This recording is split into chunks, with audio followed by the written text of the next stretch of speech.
வணக்கம். செய்திகளும் நிஜங்களும் நிகழ்ச்சிக்கு உங்களை அன்புடன் வரவேற்கின்றோம். இப்ப என்னன்னு கேட்டீங்கன்னா, இந்த தொகுதி மறுவரையை பொறுத்தவரை பிரதமரை சந்திச்சு முறையிடுறதுன்னு முடிவு பண்ணியிருக்காங்க திமுக மற்றும் தமிழக அரசு சார்பில்.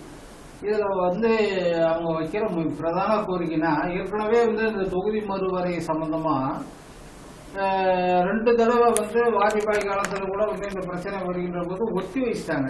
அடுத்த 25 ஆண்டுகள் 30 ஆண்டுகள் அந்த மாதிரிதான் 2 தடவை ஏற்கனவே ஒத்தி வச்சிருக்காங்க. இப்ப மறுபடியும் இன்னொரு 25 ஆண்டு காலத்துக்கு ஒத்தி வைக்கணும். ஏற்கனவே தொகுதி மறுவரை என்பது அப்ப மக்கள் தொகை கணக்கெடுப்புலதான் நிர்ணயிச்சாங்க. அதையே அடுத்த 25 ஆண்டுகளுக்கும் தொடரணும். இதுக்கு இடையில மறுபடியும் இந்த மக்கள் தொகை கணக்கெடுப்பு தொகுதி சீரமைப்பு தொடர்பா எந்த மாநிலங்களுக்கும் பாதிப்பு இல்லாத வகையில இது பண்ணி செய்வதற்கு கால அவகாசமும் கிடைக்கும் அப்படின்றது முடிவு பண்ணிருக்காங்க. இது தொடர்பா பிரதமரை சந்திச்சு முறையிடுறதுன்னு சொல்லி முதலமைச்சர் ஸ்டாலின் சட்டப்பேரவையில் அறிவிச்சிருக்கிறாரு. அதை சொல்லிக்கிட்டு இப்ப நேற்று மக்களவையில பாத்தீங்கன்னா, இது வரைக்கும் முன்னாடிலாம் மாநிலங்களவையில மக்களவை மாநிலங்களவை எந்த 2 அவைகளிலுமே எதிர்கட்சிகள் தான் அமளி செய்வாங்க. நேற்று இதுல மாற்றம் என்ன ஆயிருக்குன்னா, பாஜக உறுப்பினர்கள் மாநிலங்களவையில அமளி பண்ணிருக்காங்க. அதனால அமளி காரணமா அவையை ஒத்தி வச்சிருக்காங்க. ஏன் அமளி இது பண்ணிருக்காங்கிறதையும் நீங்க சொல்லிடணும். ஏன் அப்படின்னா கர்நாடகாவில முஸ்லிம்களுக்கு இடஒதுக்கீடு கொண்டு வராங்க.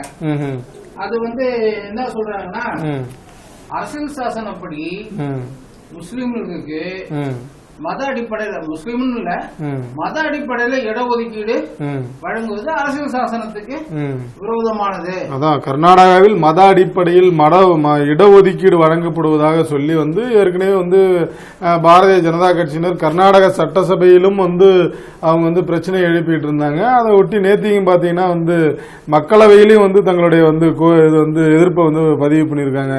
அதுல என்ன சொல்றாங்கன்னா, கர்நாடகாவில் அரசு ஒப்பந்த பணிகளில் முஸ்லிம்களுக்கு 4% இடஒதுக்கீடு வழங்குவதற்கு ஏற்ப அரசியலமைப்பில் திருத்தம் செய்யப்படும் என துணை முதல்வர் டி.கே. சிவக்குமார் பேசியது குறித்து அவங்க நேற்றுக்கு குற்றம் சாட்டியிருக்கிறாங்க. மாநிலங்களே காங்கிரஸ் கட்சி மீது குற்றம் சாட்டி தான் இந்த விவகாரத்தையும் அவங்க எழுப்பி இருக்கிறாங்க அப்படிங்கிற மாதிரி நம்ம பார்க்கிறோம்.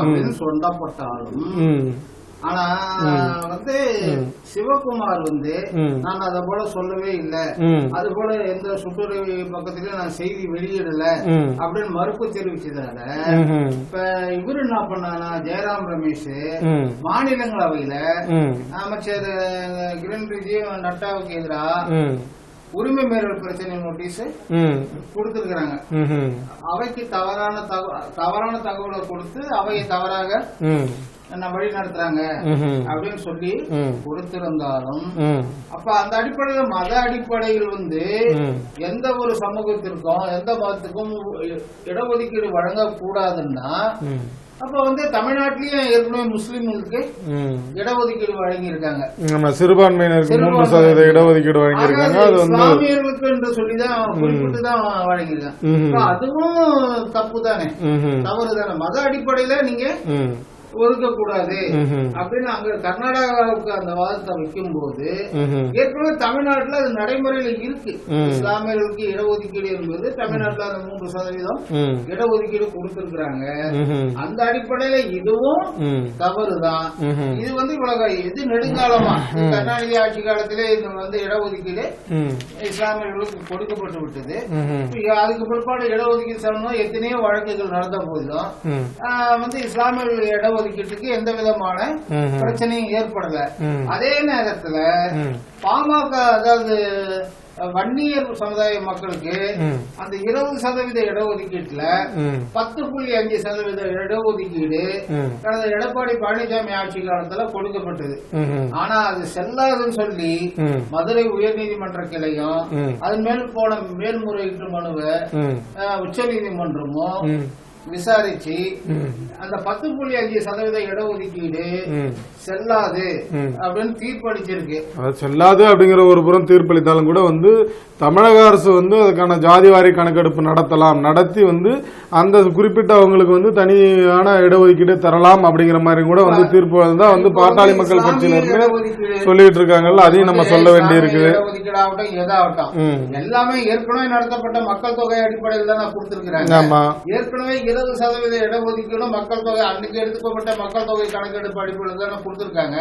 அதெல்லாம் உள்ஒதுக்கீடு 10.5% என்பது. ஆமா, அப்படி அந்த 10.5% என்பது ஏற்கனவே கொடுக்கப்பட்ட 20%த்துல கொடுக்கப்பட்ட நிலையில இந்த 10.5% மட்டும் ஏன் நிராகரிக்கணும்? ஆமா, கண்டிப்பா அதான் அந்த ஏன்னா அவங்கதான் வந்து கிட்டத்தட்ட வந்து 12 காலமா வந்து வன்னியர்கள் அவர்கள் தான் வந்து தனி எங்களுக்கு வேணும் அப்படின்னு சொல்லி போராடினாங்க. அன்றைக்கு அதன் பிறகு வந்த அந்த அரசாங்கம், திமுக அரசாங்கம் நினைக்கிறேன், அவர் வந்து என்ன அப்படின்னா வந்து அவர்களுக்கு மட்டும் தனியாக தராம எல்லாத்தையும் சேர்த்து வந்து இது பண்ணாங்க. அதுல வந்து அவங்களுக்கு நெருடல் இருந்தது, ரொம்ப 120 சமூகங்கள் அந்த மிக பிற்படுத்தப்பட்ட பிரிவுல இடம்பெற்றிருக்கு. ஆமாங்க. ஆனா இதுல வந்து அதாவது அந்த சிறுபான்மை அதுல சிறுபான்மையா இருக்கக்கூடியவங்க கூட இடஒதுக்கீட்டு பலனா அவங்களுக்கு தான் பெரிய அளவுல போகும். அதுல நிறைய வந்து அவங்க என்னன்னா அந்த ஜாதிவாரி கணக்கெடுப்பு போராட்டம் நடத்தும் போது அவங்க வைத்த கோரிக்கை என்ன அப்படின்னா, நீங்க வந்து எங்களுக்கு தனியா அதை என்ன அப்படின்னா வன்னியர்களுக்கு தனியாக இடஒதுக்கீடு அளித்து விட்டார்கள் அப்படின்னு சொல்லி ஏனைய வந்து அரசியல் ஆய்வாளர்கள், சமூக நோக்கர்கள்லாம் வந்து ஒரு குற்றச்சாட்டு இது பண்ணும்போது வந்து அவங்க என்ன சொன்னாங்க அப்படின்னா, அவங்க தரப்புல இருந்து நீங்க உள்ளபடியே இடஒதுக்கீடு எல்லாம் அளித்தீங்க, ஆனால் அந்த இடஒதுக்கீட்டின் காரணமாக எவ்வளவு பேர் நாங்கள் வந்து பயனடைந்திருக்கிறோம் அப்படின்னு சொல்லி அவங்க ஒரு கருத்தை வெளியிட்டாங்க.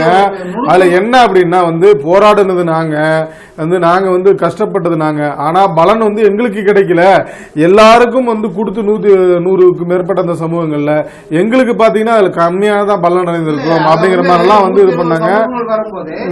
ஒரு 10 இடங்கள் இருக்குன்னு வச்சுங்க, 10 இடங்கள்ல வந்து 10 இடங்கள் அவங்களுக்கே போயிடுது. ஏன்னா அந்த சமுதாயத்துல ஒருத்தங்கன்னா கூட அந்த 10 இடம், ஏன்னா வேலை வாய்ப்பு என்பது லட்சக்கணக்காக இல்ல, அது வந்து கம்மியா தான் இருக்கு. 100 இடம் 150 இடம். ஒவ்வொரு சமூகத்திற்கான எண்ணிக்கையை நீங்கள் வந்து சரியாக கணக்கெடுத்து அந்த சமூக எண்ணிக்கை இப்ப 10 பேர் இருக்காங்கன்னா அந்த 10 பேருக்கு 8 வேலை, மத்தவங்களுக்கு 2 அப்படிதான் இது பண்ணணும். இது வந்து நுணுக்கமாக செய்யப்பட்ட இந்த 20% இடஒதுக்கீடு என்பது கருணாநிதியால் செய்யப்பட்ட நுணுக்கமான நடவடிக்கை. அவங்களுக்கு என்ன அதுல கேட்டா, அன்னைக்கு அந்த 20% இடஒதுக்கீட்டை ராமதாஸ் ஏத்துக்கிட்டாரு, அதுல இருக்கிற அந்த உள்குத்து விஷயத்த அவர் கவனிக்கல. இல்ல, அதன் பிறகு அவர் வந்து இது பண்ணாரு, அதாவது என்ன அப்படின்னா வந்து அது அழுகிய மாங்கனி அப்படிங்கிற மாதிரி எல்லாம் வந்து விமர்சனம் பண்ணிருந்தாரு. அதன் பிறகு வந்து ஆமா வந்து அவர் பார்த்து வன்னியர்களுக்கு கிடைக்கல, போராட்டத்துக்கே வராத எந்த கோரிக்கையுமே வைக்காத அந்த 120 இப்போ ஒரு 60,000 பேர் ஒரு சமூகத்துல இருக்காங்கன்னா 10 இடத்துல அந்த 60,000 பேர் சமூகமே எடுத்துட்டு போறக்கூடிய வாய்ப்பு இருக்கு.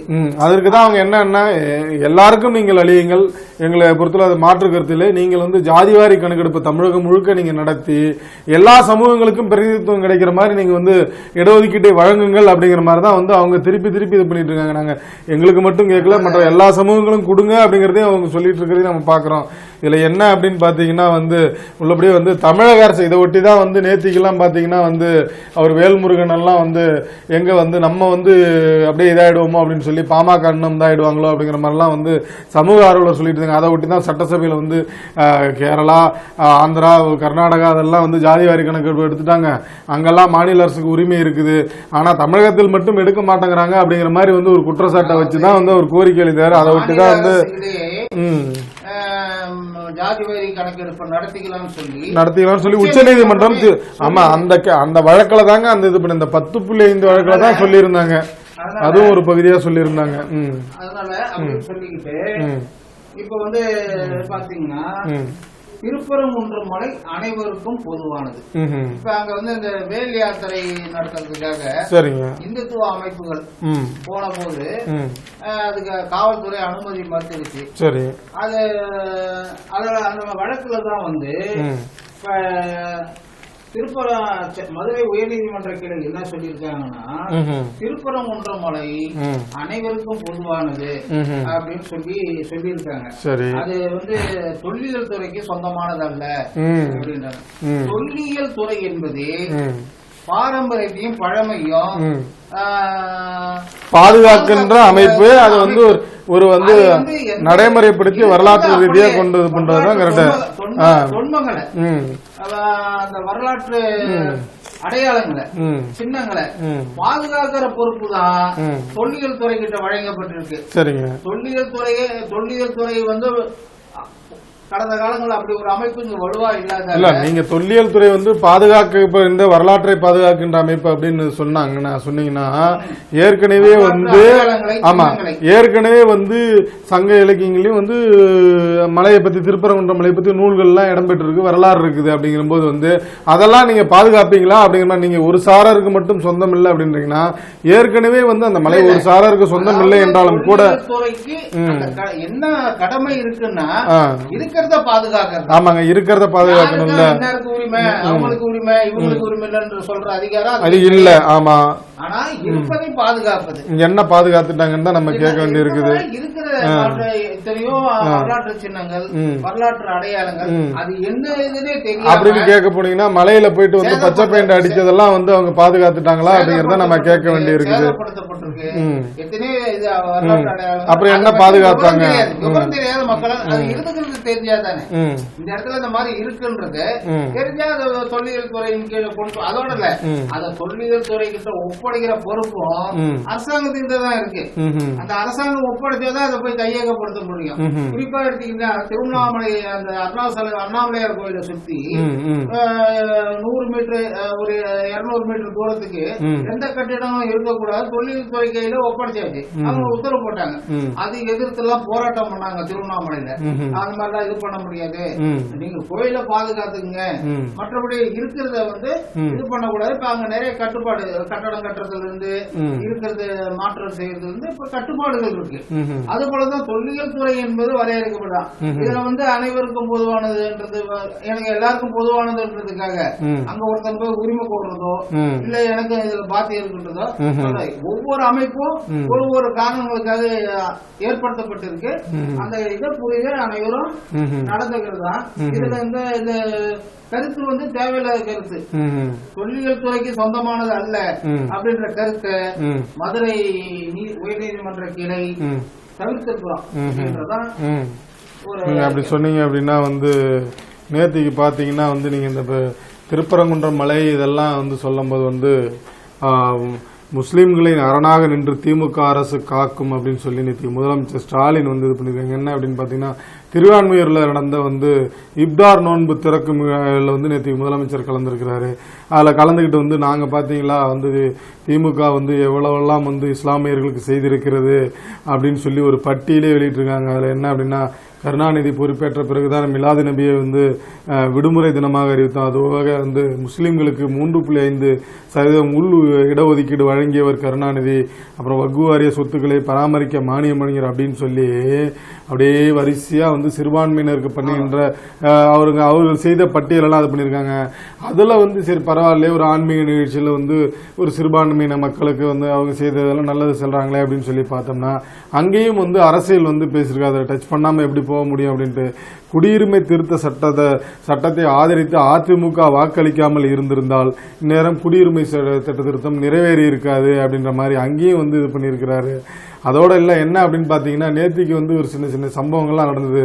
அதில் என்னன்னா வந்து இஸ்லாமியர்கள் வந்து போய் அன்பா வந்து அவருக்கு தொப்பி அளிக்கும் போது அது வந்து என்ன காரணம் என்று தெரியவில்லை, அதை வந்து முதலமைச்சர் மறுத்து இருக்கிறார் அப்படிங்கறதையும் நம்ம வந்து சொல்லியிருக்கிறோம். அது என்னவா இருக்கும் அப்படிங்கிறது வந்து அவங்களுக்கு தான் தெரியும். சமீப காலமா தீபாவளிக்கு வாழ்த்து சொல்றது இல்ல, அதே இஸ்லாமியர்களும் கிறிஸ்தவர்களும் வாழ்த்து சொல்றாரு அப்படின்லாம் வந்தது. அப்புறம் வந்து இதுல வந்து சீமான் கலந்துகிட்ட சில இப்தார் நோம்புல கூட அவருக்குள்ள நான் வந்து அந்த இதெல்லாம் எனக்கு தேவையில்லை, நான் வந்து மதத்துக்கும் உணர்வுகளுக்கும் மரியாதை அளிக்கிறேன், அழைச்சிங்க வந்து பங்கேற்றுக்கிட்டேன், வேஷம் போடுறதெல்லாம் வேண்டாம். நீங்க அரசியல் ரீதியான காரணங்களை சொல்றீங்க, அந்த அரசியல் அப்படி இருந்ததுனால நீங்க அப்படி சொல்றீங்க. ஆனால் சிலர் வேறு மாதிரி சொல்றாங்க, அதை நம்ம சொல்லக்கூடாது, அதனால நம்ம சொல்லல அப்படிங்கறதையும் நம்ம சொல்ல வேண்டியிருக்கு. அப்படி இருந்தீங்கன்னா இந்த இடஒதுக்கீடு இதெல்லாம் சொல்றாங்கல்ல முஸ்லிம்ஸ், இதெல்லாம் ஒரு இதெல்லாம் வந்து வாக்கு அடிப்படையில் ஒரு குறிப்பிட்ட சமூகங்களுக்கு 3% இதெல்லாம் வந்து ஒரு வாக்கு அடிப்படையில் வாக்கு அரசியல் தான் சொல்லணுமே. இது வந்து பெரிய ஒரு பட்டியல். ஏன்னா தொடர்ந்து வந்து 6 முறை 7 முறை கருணாநிதி முதலமைச்சரா இருந்திருக்கிறாரு. அப்ப என்னதான் செஞ்சீங்க, வேற என்ன செஞ்சீங்க? அவங்களுக்கு கல்வி வளர்ச்சி, பொருளாதார வளர்ச்சி, இதை பத்தி எல்லாம் எதுவும் பேச மாட்டாங்க. இந்த செலவு இல்லாத ஐட்டம் இருக்குல்ல, எந்த இது இல்ல, இத பத்தி தான் எப்பயுமே வந்து பட்டியலிடுறதே கழகங்களுடைய இதுவே அப்படிதான் இருக்கு. நீங்க அப்படி சொன்னீங்கன்னா பைசா பிரயோஜனம் இல்லாதெல்லாம் வந்து பேசுவாங்க அப்படின்றீங்க. இதுதாங்க நேத்திக்கு சட்டசபையில வந்து துரைமுருகன் பேசியிருக்கிறாரு. என்ன பேசியிருக்காருன்னு பாத்தீங்கன்னா, இனி பேசி பேசி பயன் இல்லைங்க அப்படின்ட்டாருங்க. என்னன்னா, எதிர்கட்சி தலைவர் எடப்பாடி பழனிசாமி வந்து நேத்திக்கு வந்து இந்த மானிய கோரிய விவாதத்தின் போது வந்து இது பண்ணிருக்காங்க. நீங்க தான் வந்து எல்லா முதலமைச்சர் கூடயும் வந்து அண்டை மாநிலங்கள முதலமைச்சர் கூட நம்ம முதலமைச்சர் வந்து நெருக்கமா இருக்கிறாருல்ல, உறவு பாராட்டுறால, நட்புணர்வோடு இருக்கீங்கல்ல, அப்படியே கொஞ்சம் நீங்க அதெல்லாம் பேசி இந்த கர்நாடகாவில் மேகதாது அணை கட்டுற விவகாரத்தை வந்து முடிச்சு விடுங்க, அது வேண்டாம் அப்படின்னு சொல்லி இது பண்ணி விடுங்க. அதே மாதிரி வந்து முல்லை பெரியார் அணை விவகாரத்தையும் வந்து ஒரு சுமூக தீர்வு காணுங்க அப்படின்னு சொல்லி வந்து நேற்றுக்கு வந்து எதிர்க்கட்சி தலைவர் எடப்பாடி பழனிசாமி ஒரு புறம் குரல் கொடுக்க, அதே மாதிரி வந்து எதிர்க்கட்சி துணைத் தலைவர் உதயகுமாரும் வந்து இது மாதிரி சொல்ல, உடனே வந்து நம்ம முன்னவர் சும்மா இருப்பாரா, முந்திக்கிட்டு உடனே வந்துட்டார். வந்து என்ன சொல்றாரு அப்படின்னு பாத்தீங்கன்னா, ஏங்க அதெல்லாம் எங்களுக்கு தெரியாதா, சரி நாங்க நட்புணர்வா இருந்தோம்னா அப்ப நீங்க என்ன வந்து நீங்க ஆட்சியில் இருக்கும்போது சண்டை போட்டுக்கிட்டு இருந்தீங்களா, எதிரும் புதிருமா இருந்தீங்களா அப்படின்னு சொல்லி வந்து அவர் கேள்வி எழுப்பி இது பண்ணுவோன்னு, கர்நாடகா ஏற்கனவே அவங்கள்ட்ட பேசி பார்த்துட்டாங்க. பேசி பேசி அவங்கள்ட்ட பயன் இல்லை, ஒன்னும் வேலைக்கு ஆகல அப்படின்றதான் நாங்க வந்து உச்சநீதிமன்றம் போயிருக்கோம். உச்சநீதிமன்றத்தின் மூலமா வந்து அவங்களும் என்ன சொல்லிட்டாங்க, அவங்களே வந்து நீங்க பேசி பார்த்து நீங்களே முடிச்சுக்கிங்க அப்படின்னாங்க. அதன் பிறகுதான் அந்த ஆணையம் வாரியம்லாம் அமைக்கப்பட்டு பேசியிருக்கோம். அதனால கர்நாடகாவில் மேகதாது அணையை அமைக்கிறது வந்து எந்த கொம்பனாலையும் முடியாது. அதுக்கு ஏகப்பட்ட கட்டுப்பாடுகள் இருக்கு, ஏகப்பட்ட விதிகள் இருக்கு. ஒரு நதி வந்து பல மாநிலங்கள் வழியாக பாய்கிறது என்றால் அந்த சம்பந்தப்பட்ட மாநிலங்களுடைய அனுமதி பெறாமல் அதன் மேலேயோ கீழேயோ வந்து அணை கட்டவோ நீரை வேற வழிகளுக்கு பயன்படுத்தவோ முடியாது. இது சர்வதேச நதிநீர் சட்டம் தெளிவா இருக்கு. நதிநீர் சட்டம் என்ன சொல்லுதுன்னா, நதி நீர் உருவாகிற இடத்தில் இருக்கிறவங்க மாநிலத்துக்கு சொந்தம் அல்ல, அது நதி நீர் பாய்ந்தோடுகின்ற அனைத்து மாநிலங்களுக்கும் அது வந்து சொந்தம் இருக்கிறது அப்படிங்கிற மாதிரிலாம் சொல்றாங்க. அப்படி இருக்கு காவேரி மேகதாது கைரங்கி அமராவதியில கர்நாடகா எப்படி அணை கட்டிச்சு, உங்க அனுமதி இல்லாம கட்டிச்சு. அதாவது நீங்க அணை கட்டிக்கலாம்னு சொல்லி அனுமதி கொடுத்ததே கருணாநிதி தான். சட்டப்பேரவையில அவரு பேசி இருக்காரு, சம்பந்தப்பட்ட குறிப்புகள் இன்னமும் சட்டப்பேரவையில இருக்கு. அதே போல சத்தம் இல்லாத நீங்க ஏற்கனவே உங்க தலைவர் வழியை பின்பற்றி மேகதாதுல தானே அணை கட்டிட்டீங்கன்னா என்ன பண்றதுன்னா, டி.கே. சிவகுமார் இங்க வந்தப்ப நான் எல்லாரும் கொஞ்சம் எதிர்ப்பா எச்சரிக்கையா, ஏன்னா உங்க நடவடிக்கை அப்படி இருக்கு. அதான் மக்களுடைய கூற்று. ஏன்னா நீங்க சொல்றது ஒண்ணு செய்யறது ஒண்ணா இருக்கும். நீங்க அனுமதி கொடுக்காமலே அமராவதி இதெல்லாம் அணை கட்டலாம் கர்நாடகாவில். அதனால இப்பவும் மேகதாதுக்கு ஒரு பக்கம் வெளியில வந்து தென் மாநில தொகுதி பேசிக்கிட்டு சத்தம் இல்லாத ஏதாவது அனுமதி கொடுத்துட்டீங்கன்னா என்ன பண்றது? மக்கள் மனசுல அந்த ஐயா இருக்கு. ஏற்கனவே நீங்க செஞ்சதால அந்த ஐயா மக்கள் இன்னும் பயம் இருக்குது அப்படின்னா, இல்ல அதுக்குதான் அவர் என்ன பிரச்சனைய வந்து சிக்கலாகி இந்த அளவு கொண்டாந்து நிறுத்தது கருணாநிதி தான்ன்றது. அது நிறைய வரலாற்று. அது அன்னைக்கு காவேரி பாசன விவசாய சங்கம் தான் போய் வழக்கு போட்டாங்க, தமிழக அரசு போடல. அதுல வந்து தமிழக அரசு தன்னை ஒரு இதை சேர்த்துக்கணும்னு சொல்லி மனு போட்டுதான், ஒரு அரசே மனு போட்டுதான் வழக்குல சேர முடிஞ்சது. அந்த மாதிரி அந்த காவேரி வழக்க பிரச்சனை சிக்கலாக்கி விட்டவரு கருணாநிதி தான். இது வரலாறு. அப்படி நீங்க சொன்னீங்கன்னா இல்ல இல்ல அப்படின்னு சொல்லிட்டு அவரு அதுக்கு மறுப்பு என்ன சொல்றாருன்னா, உச்சநீதிமன்றத்தில் இது தொடர்பாக காவிரி, முல்லை பெரியாறு, பாலாறு உள்ளிட்ட நதிநீர் பிரச்சனைகளுக்காக 22 வழக்குகள் தொடுத்துள்ளோம், இதற்காக ஆகும் செலவு எவ்வளவு தெரியுமா அப்படின்னு சொல்லிட்டு இதுவரை காவிரி மேலாண்மை வாரியம், காவிரி நீர் ஒருங்காற்று குழு 68 முறை கூடியுள்ளது, காவிரி மேலாண்மை வாரியம் 26 முறை கூடியது. இப்படி கூடி எல்லாம் வந்து தமிழகத்தின் நிலை பற்றி நாங்கள் தொடர்ந்து சொல்லிக் கொண்டு வருகிறோம். அதனால வந்து அங்க மேகதாது அணை கட்டவே முடியாது, வாய்ப்பே இல்லை அப்படின்ற மாதிரி அவர் சொல்றாருங்க. அதையும் நம்ம சொல்ல வேண்டி இருக்குது. இன்னைக்கு இருக்கக்கூடிய முல்லை காவேரி பிரச்சனைக்கு காரணம் கருணாநிதி. முல்லை பெரியாறு அணை பிரச்சனைக்கு காரணம் காமராஜரையும் சொல்லலாம், அன்றைக்கு இருந்த எம்ஜிஆரையும் சொல்லலாம். அனைத்து அரசியல்வாதிகளும் அதுல வந்து தமிழகத்தின் உரிமையை வந்து பறி கொடுத்து விட்டனர் அப்படிங்கிற மாதிரி சொல்லிட்டு இது வந்து நம்ம இதை பத்தி நம்ம வரலாற்று ஆதரவுகளும் நிறைய இருக்கு. சொல்லணும்ன்றதுக்காக சொல்லல, புரியல. ஒருத்தவங்க மேல வந்து வேணும் என்று பழி சுமத்தவில்லை அப்படின்னு நீங்க சொல்றீங்க, தெரியுது. ஆமா, அப்படி பாத்தீங்க அப்படின்னா வந்து நீங்க எங்களை வந்து அவதூறா பேசி விட்டீர்கள் அப்படின்னு சொல்லி நேத்திக்கு ஒரே பரபரப்புங்க. ஒரு சவுக்கு சங்கர் பிரபலர் யூடியூபாளர் இருக்காருங்களாங்க, அவர் வந்து அவர் வீட்டுல வந்து அவர் வந்து ஏதோ வந்து தூய்மை பணியாளர்களை அவதூறாக பேசிவிட்டார் அப்படின்னு சொல்லி வந்து ஒரு 50க்கு மேற்பட்ட ஆண் பெண் அவங்க எல்லாம் வந்து என்ன ஒன்றிணைந்து அவர் வீட்டுல போயிட்டு, அவர் வாடகைக்கு இருந்து வீடுங்க, அந்த வீட்டுல போயிட்டு வந்து சாக்கடை இன்னும் சொல்லக்கூடாத வார்த்தைகள் எல்லாம் மலத்தை எல்லாம் கலந்து மலம் கலந்து நீர் எடுத்து வீடு ஃபுல்லா இது பண்ணிருக்காங்க. ஒரு வயது முதிர்ந்த அவங்க அம்மா கிட்டயும் வந்து அத்துமீறி போய் சொல்லுங்க. அவங்க அம்மா தான் இருக்காங்க, அவங்களும் ரொம்ப வயதானவங்க, அவங்களால அவங்கள அந்த கூட்டத்துக்கு எல்லாமே அந்த சீருடை அந்த இது போடுவாங்கல்ல. ஆமா, அவங்க தூய்மை பணியாளர் காட்டிக்கிறாங்களாங்க, தூய்மை பணியாளர் காட்டிக்கிறாங்களா. தூய்மை பணியாளர்கள் யாரும் வர மாட்டாங்க, வரவும் மாட்டாங்க, இதை செய்ய மாட்டாங்க. இது மிக மிக திட்டமிடப்பட்டு அரங்கேற்றப்பட்ட ஒரு செயல். இதுக்கு பின்னாடி நாங்க இல்லன்னு ஆளுங்கட்சி மறுத்தா மக்கள் தயாரா இல்ல. உள்ளபடியே வந்து ஆளுங்கட்சி அதுல இருக்கா அப்படிங்கறதெல்லாம் விட வந்து இதுல வந்து காங்கிரஸ் கட்சிக்கு தான் வந்து மிக மிக மிக நெருக்கமான தொடர்பு இருக்குது அப்படின்னு சொல்லி வந்து எல்லோராலும் கூறப்படுகிறது. என்ன காரணம் அப்படின்னு பாத்தீங்கன்னா, கடந்த வந்து சில வாரங்களுக்கு முன்பு இல்ல ஒரு மாதங்களுக்கு முன்பு வந்து அவர் வந்து முதலமைச்சர் என்ன அப்படின்னா வந்து அந்த தூய்மை பணியாளர்களை வந்து தொழில் முனைவோராக்கும் திட்டம் அப்படின்னு சொல்லி ஒன்று அறிமுகப்படுத்தி வச்சாருங்க. அதில் பார்த்தீங்கன்னா வந்து அந்த வாகனங்கள் ஊர்திகள்லாம் வழங்குறதுக்கான ஏற்பாடுலாம் பண்ணியிருந்தாங்க. அதை ஒட்டி வந்து இந்த சவுக்கு சங்கர் என்ன பண்ணியிருந்தாங்க, அதில் ஊழல் நடக்குது அப்படின்னு சொல்லி வந்து அப்போவே வீடியோ போட்டிருந்தாங்க. அதில் குறிப்பாக என்ன அப்படின்னா, அவர் வந்து காங்கிரஸ் கட்சி தலைவர் செல்வ பெருந்தகையும் அவருக்கு வேண்டப்பட்ட நபரும் வந்து இணைந்து அந்த வாகனங்கள் மூலமா வந்து பல கோடி ரூபாய் வந்து ஊழல் பண்றதுக்கு சட்டவிரோதமா வந்து சம்பாதிக்கிறதுக்கு ஏற்பாடு பண்ணிருக்காங்க. அது ஆதாரமா வெளியிட்டு இருந்தாங்க. அதெல்லாம் தான் வந்து இதுக்கான காரணமாக இருக்குது அப்படின்னு சொல்றாங்க. இந்த சம்பவத்துக்கு காவல்துறையோட ஆதரவு இல்லாமல் இல்ல காவல்துறை கண்டும் காணாமல் இருந்த நிலைக்கு யாருங்க காரணம்? அதிகாரம் யாருகிட்ட இருக்கு? ஆட்சியாளர்கிட்ட இன்னைக்கு இருக்க அரசு யாருது? அப்ப அது நேரடியா குற்றச்சாட்டு உங்க பேர்ல தானே வரும். அப்ப நீங்க வந்து இது ஏன் கவனிக்க விட்டீங்க? அது ஒரு பெரிய கும்பலுங்க. அது அந்த வீட்டுக்குள்ள அந்த வயதான மூதாட்டில அந்த காணொலியை பாருங்க. அதை பாக்குற யாரும் மனசாட்சி உள்ளவங்க ஏத்துப்பாங்களா? அதோட எல்லாம் நாங்க அவர் என்ன அப்படின்னா இதெல்லாம் பார்த்துட்டு வந்து என்ன பண்ணா அவர் தனியாக நடத்தி வந்துட்டு இருக்க அந்த யூடியூப் இதையும் வந்து நான் இன்னில இருந்து க்ளோஸ் பண்றேன் அப்படிங்கிற மாதிரிலாம் அவர் சொல்லி இருக்கிறாருங்க. ஆமா, எனக்கு வந்து என்னுடைய அம்மா உயிரை தாண்டி வந்து என்னால பண்ண முடியாது அப்படின்னு இருக்கு. கண்டிக்கத்தக்க நிகழ்வு. இதுல வந்து அப்படின்னா கருத்து சுதந்திரம் இல்ல சமூக செயற்பாட்டு அனைத்துமே முடக்கிட்ட பிற்பாடு அப்புறம் என்ன மக்களுக்கு உரிமைகள் இருக்கு? அப்ப இது எதை நோக்கி இந்த அரசு போயிட்டு இருக்கு? இந்த ஆட்சி எப்படிப்பட்ட ஆட்சி? அப்ப மக்கள் கேட்கிற இந்த கேள்விக்கெல்லாம் நீங்க பதில் சொல்லிதானே ஆகணும். நீங்க வந்து உங்களுக்கு வந்து 5 ஆண்டுக்கு தான் ஆட்சி அதிகாரம் கொடுக்கப்பட்டிருக்கு. மறுபடியும் நீங்க 2026 தேர்தல நீங்க சந்திக்கும் போது மக்கள் உங்களுக்கு மறுபடியும் அந்த வெற்றியை கொடுத்தா நீங்க ஆட்சிக்கு வரலாம். இல்ல மக்கள் உங்களுக்கு நிராகரிச்சாங்கன்னு வச்சுங்க, அதற்கப்புறம் இந்த அதிகாரம் இந்த இதெல்லாம் உங்களுக்கு ஒண்ணும் கிடையாது. ஆக இருப்பது இந்த காலத்துல மக்கள் கிட்ட நல்ல பெயர் வாங்குவதற்கு பதிலா இது பண்றது ஒண்ணு இல்ல. நேற்று வந்து துண்டு பிரசுரம் கொடுக்கறாங்க. மருதமலை கோயில் குடமுழுக்கு தமிழ் நடத்தணும்னு சொல்லி அவங்களை எல்லாரையும் அரசு தமிழ்ல நடத்தணும்னு சொல்லி துண்டு பிரசுரம் தமிழ்நாட்டுல கொடுக்காத கர்நாடகாவில போய் கொடுப்பான், ஆந்திராவில போய் கொடுப்பாங்க. தமிழ்நாட்டுல தமிழக கோயில தமிழ்ல குடமுழுக்கு நடத்தணும் கேட்கறதுல என்ன தவறு இருக்கு?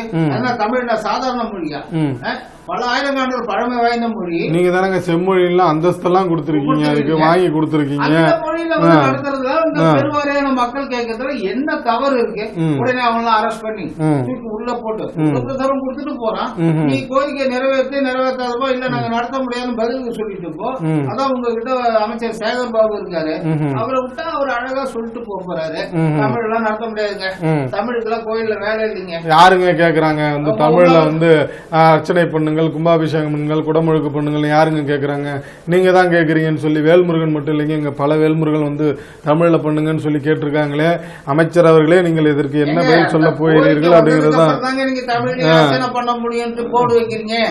இந்த சேகர்பாபு வராத முன்னாடியே தமிழ் அர்ச்சனை பண்ண நடந்துகிட்டு தான் வந்து பண்றாங்க. அது நெடுங்காலத்து கோரிக்கை. நேற்று வந்த வேல்முருகன் தான் அந்த கோரிக்கை வச்சா இல்லங்க. இந்த நேரத்துல வந்து அவர் வந்து இது பண்றாரு, அதுதானே பேசு பொருளாச்சு. அதை சொல்ல வரேங்க. அவர் கேட்ட மாதிரியும் அந்த இது பண்ண மாதிரியும் நிராகரிச்ச மாதிரியும் நீங்க எத்தனை நாளைக்கு இன்னும் அமைச்சரா இருந்துருவீங்க? இல்ல அது இதை செயல்படுத்தவே முடியாதா?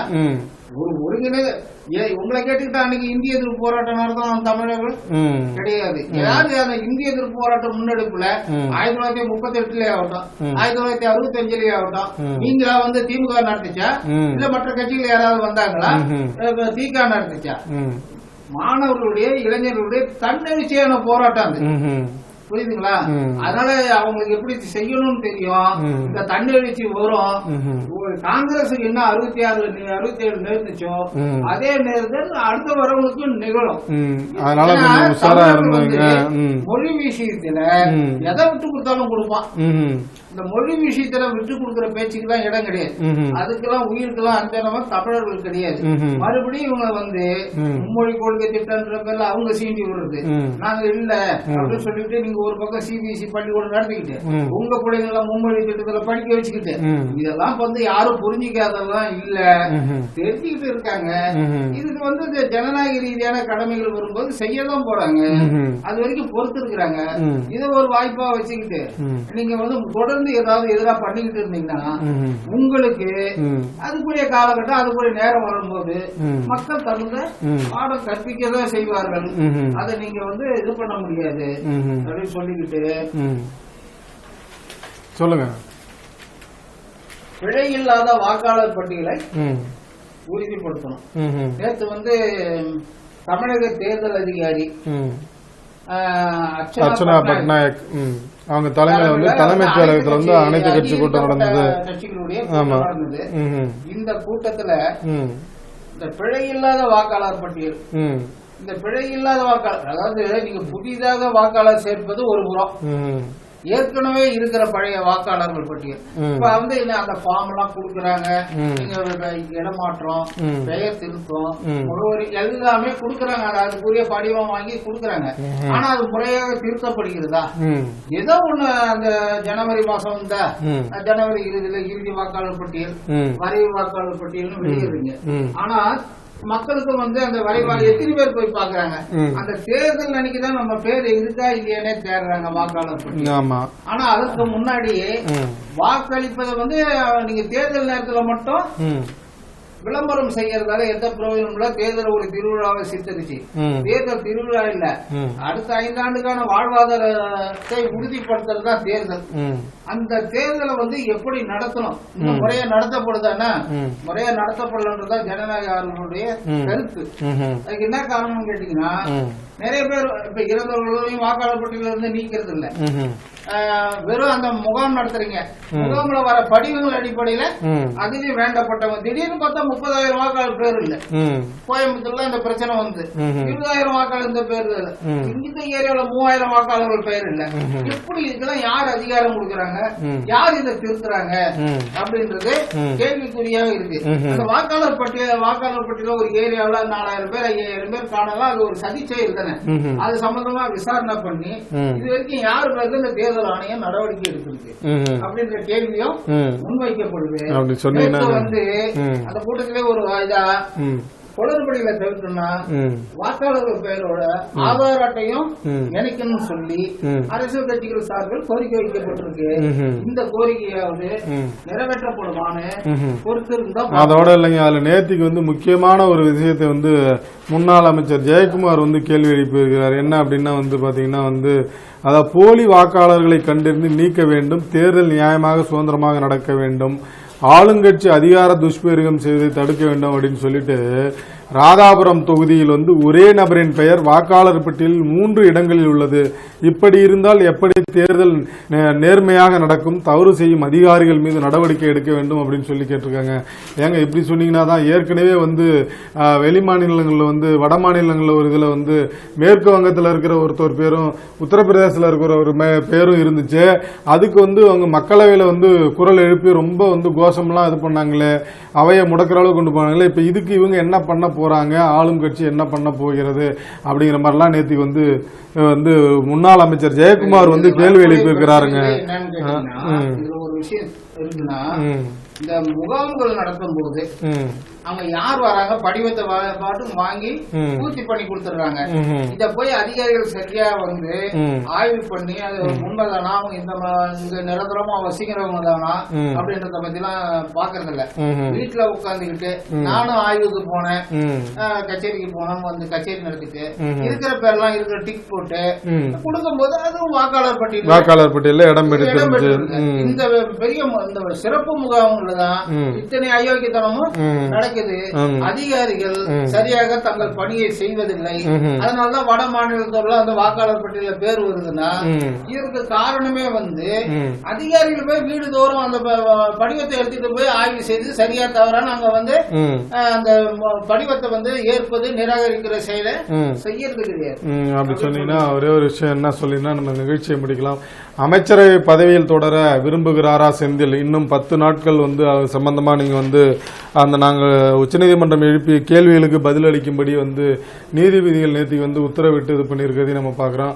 நேயர்களே, இன்றைய செய்திகளும் நிஜங்களும் நிகழ்ச்சியில் பல்வேறு விஷயங்கள் தொடர்பாக பேசியிருக்கிறோம். மீண்டும் நாளை சந்திப்போம். அதுவரை நன்றி, வணக்கம். நன்றி, வணக்கம்.